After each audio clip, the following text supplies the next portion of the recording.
Salut, j'aimerais vous partager aujourd'hui, comme ça un petit peu sur le vif, sans trop y avoir réfléchi, mais parler de la colère. Parce que c'est une émotion que je connais bien, la colère, que j'ai appris à observer, que j'ai appris à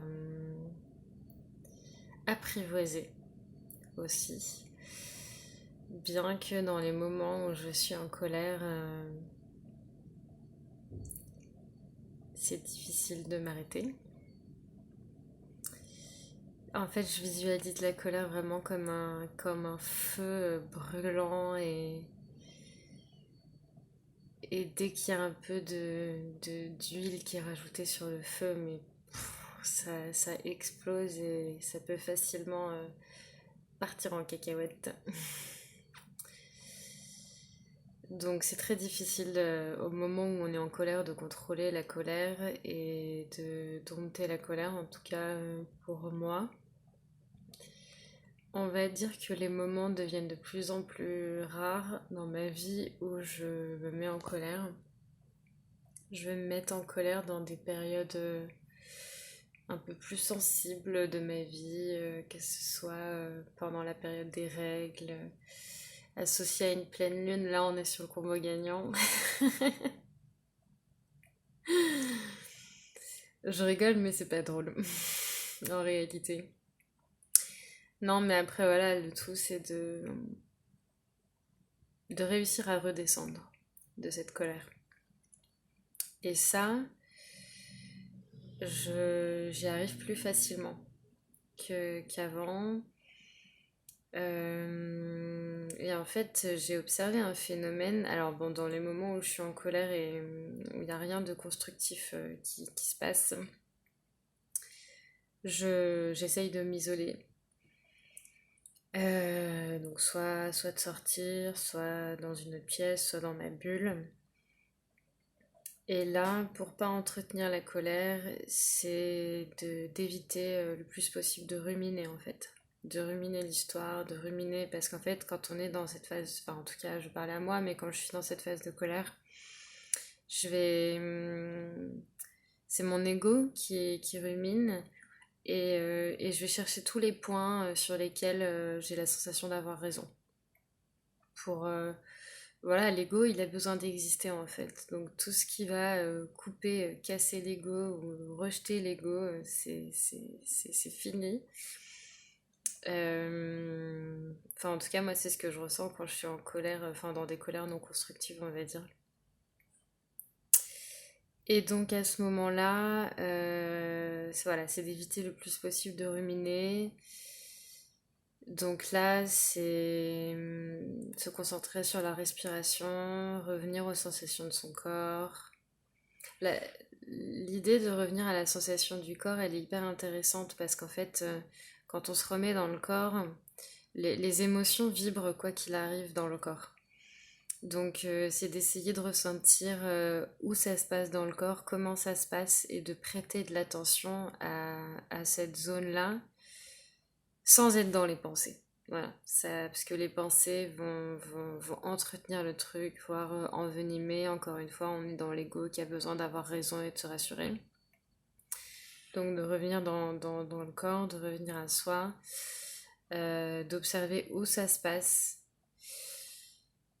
Parfois, il y a les pensées qui reviennent, mais hop, on reconscientise que c'est les pensées, on revient à la respiration, on revient dans le corps. Voilà, toujours ce jeu de ping-pong et d'essayer de le plus possible revenir à son corps. Et il y a un espace, un moment donné où ça se dissout, où ça se dissipe. Et là, à ce moment-là, soit je continue sur la respiration, sur le corps, soit j'essaye d'être attentive à ce qui m'entoure, si c'est la nature, si c'est, ou alors si j'effectue une autre tâche aussi, j'essaye d'être vraiment attentive à ce que je fais et pas revenir sur le pensée qui repense à cette histoire. Et déjà, ça permet une prise de recul. par rapport à la colère. Et c'est quand la colère est tombée ou qu'on est de nouveau à froid qu'on peut un peu plus analyser calmement ce qui était juste ou pas. Euh, Moi, dans ces moments de colère difficilement contrôlables, euh, je me rends compte que c'est pas tellement raisonné. Même si la cause du truc qui m'a mis en colère, il y a peut-être un truc, une raison, tu vois, qui me met en colère, mais en général, c'est parce que ça vient appuyer sur des blessures ou sur un besoin que j'ai pas réussi à exprimer ou quelque chose avec lequel j'ai pas été d'accord. Et bon, pour que ça me mette en colère, c'est que ça touche une corde sensible et un sujet sensible. Donc après, c'est là que c'est intéressant de voir ce que ça vient chercher, ce que ça fait travailler, à quoi ça peut faire écho. Mais ça, il faut vraiment attendre d'avoir un peu de prise de recul. Et voilà ce que je voulais partager sur la colère. Après, ça reste une émotion, donc d'essayer de ne pas culpabiliser. Déjà, le fait de réussir à observer ce phénomène, c'est énorme. D'observer l'irrationalité de ce qui peut se passer dans la phase de colère aussi. C'est intéressant à observer.